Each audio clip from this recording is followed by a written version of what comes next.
Hello guys, welcome to my channel excel in English. आज हम करेंगे 9th क्लास की बिहाई बुक से first poem the road not taken की explanation. तो बच्चों, ये पोएम लिखी है रॉबर्ट फ्रॉस्ट ने। कवि जो है नेचर पोइट रहा है, उसने बहुत सारी पोएम्स नेचर को लेकर लिखी हैं। बट इस पोएम में जो कवि कहना चाह रहा है, एक महत्वपूर्ण संदेश देना चाह रहा है कि हमारे सामने ज़िंदगी में बहुत बार मैनिया टाइम्स ऐसी सिचुएशन आती है जिसमें हमें दो में से किसी एक को चुनना होता है और वो डिसीजन हमारे भविष्य को बनाने वाला डिसीजन होता है। इस पोएम में भी ऐसे सीन का वर्णन करता है जब कवि एक सड़क पर जा रहा था एक जंगल से होते हुए, और उस को जहाँ जाना था, उसका जो फाइनल डेस्टिनेशन था, उसके लिए दो सड़कें अलग अलग निकलती थी। एक सड़क ऐसी थी जो कम घिसी हुई थी, जिस पर बहुत कम लोग चले थे, और दूसरी सड़क ऐसी थी जिस पर बहुत लोग चल चुके थे, मीन्स वो कॉमन हो चुकी थी। तो कभी पहले तो कॉमन रास्ते को पकड़ता है, लेकिन फिर वापस आके दूसरे रास्ते पर चल देता है जिस पर कम लोग चले थे, ये सोचते हुए कि शायद इस पर चलना ज़्यादा बेहतर साबित होगा। तो ऐसे ही कवि कहना चाह रहे हैं कि ज़िंदगी में हमें ऐसे डिफ़िकल्ट डिसीजन बहुत बार लेने पड़ते हैं और लेने भी चाहिए। तो पोएम देखो बच्चों। Two roads diverged in a yellow wood. एक पीले जंगल में, पीले जंगल से मतलब है पतझड़ का महीना था, पेड़ों के सभी पत्ते पीले पड़ चुके थे। टू रोज डाइवर्स, एक ऐसी सड़क, एक ऐसा जंगल जहाँ से दो सड़कें निकल रही थी।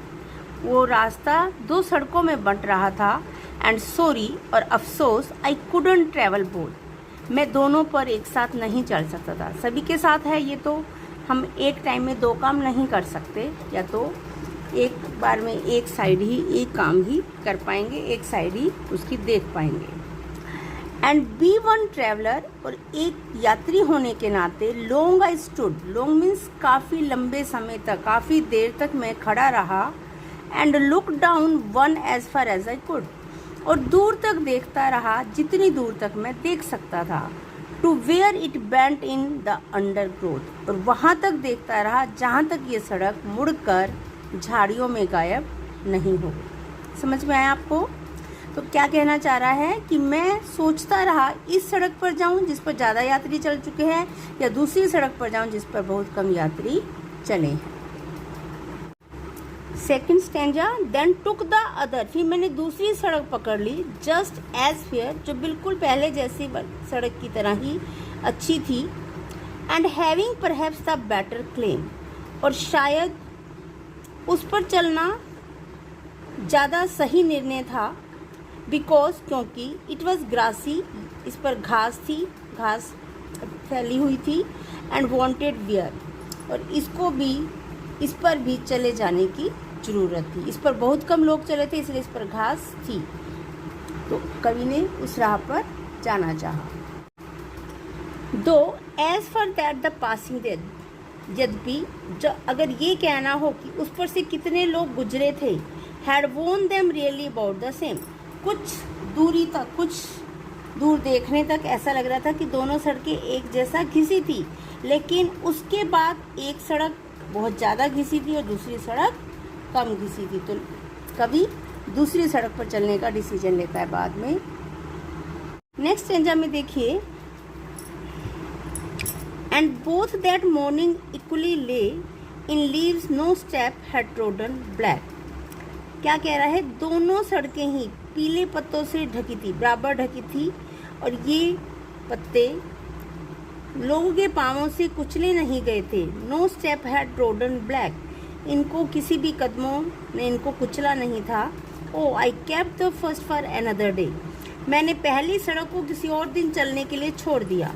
यानी कि जो पहला डिसीजन था उसको छोड़कर दूसरा डिसीजन लिया कि दूसरी सड़क पर चला जाए जिस पर कम लोग चले हैं।